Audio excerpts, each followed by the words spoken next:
స్వయంకృత అపరాధం బట్టి దేవుడు మనల్ని కొడుతూ ఉన్నాడు, మనల్ని గాయపరుస్తూ ఉన్నాడు, శోధనలకు శ్రమలకు మనకు అనుమతిస్తున్నాడు, పర్మిషన్స్ ఇస్తూ ఉన్నాడు కదా. మన జీవితంలో ఎంటర్ అవ్వడానికి దానికి అసలు పర్మిషన్ లేదు. ఉందా? లేదండి. ఎందుకో తెలుసా?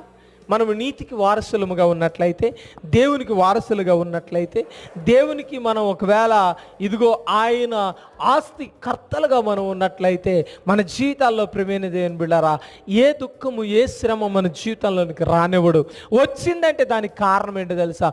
మనం ఎక్కడైనా ఒకవేళ తప్పిపోయామేమో, ఎక్కడ లేదండి నేను యోబు వంటి వాడనేమో అంటున్నావా?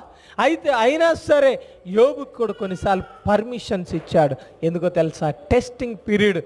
నాకు తెలిసి యోబు వంటి వారు మన జీవితాల్లో ఇక్కడ ఎవరు కూడా మనం లేము. కారణం ఏంటో తెలుసా? మన స్వయంకృత అపరాధములు ఎన్నో ఉంటూ ఉన్నాయి. మనం దేవునికి దూరంగా బ్రతకడానికి ప్రయత్నం చేస్తున్నాం.